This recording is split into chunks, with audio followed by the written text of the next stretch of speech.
আসসালামু আলাইকুম বন্ধুরা, আজকে আমি বাসায় বানিয়েছি সেই ভাইরাল ডিমের পেনিক রেসিপিটা। তাই ভাবলাম আজকে আমি এই রেসিপিটা কিভাবে বানিয়েছি তোমাদের মাঝে শেয়ার করব। প্রথমত একটা কথা, বাংলাদেশের মধ্যে আমি বাদে সবাই এই রেসিপিটা ট্রাই করেছে। আজকে আমার হঠাৎ করেই খেতে মন চেয়েছিল, ভাবলাম যে আমিও এই রেসিপিটা বানাই তোমাদের মাঝে। আর এই রেসিপিটা খাওয়ার পর আমার কাছ থেকে কেমন লেগেছে সেই রিভিউটা তোমাদেরকে আমি লাস্টে দিচ্ছি। ফার্স্ট টাইমে কিন্তু আমি শসা, টমেটো, ধনিয়া পাতা, কাঁচামরিচ সব একসাথে কুচি কুচি করে নিয়েছিলাম। কাঁচা পেঁয়াজও ছিল, আর চাটনি, টমেটোর সস এগুলো সব একসাথে মাখিয়ে নিয়েছি। বিট লবণ দিয়েছিলাম, তারপর লাস্টে একটুখানি লেবু রস দিয়ে দিয়েছি, জানি একটু টকটা একটু বেশি লাগে। তারপর আমি ডিম সিদ্ধ করেছিলাম, আগে দেখেছিলে ফার্স্ট টাইম, ওইখানে আমি আবার লবণ দিয়ে সিদ্ধ করেছি, তাহলে ডিমের ছোকলা ছিলতে কিন্তু অনেক সহজ হয়।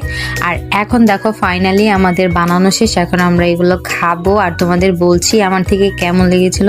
ভাই বিশ্বাস করো, আমার কাছ থেকে তেমন আহামরি এতটাও ভালো লাগে না এগা। আমি এমনিতেও সিদ্ধ ডিমটা একটু কম লাইক করি। হয়তো বা এই চাটনিটা আমি মনে হয় তেমন ভালো বানাতে পারি নাই, আমার থেকে বেটার যারা বানায় তাদের হাতেরটাই হয়তো বা অনেক বেশি মজার লেগেছে। আমার কাছ থেকে আমার হাতেরটা একটু ভালো লাগে নাই। যাই হোক, কেমন হয়েছে ভিডিওটা অবশ্যই লাইক কমেন্ট করে শেয়ার করে পাশে থাকবেন।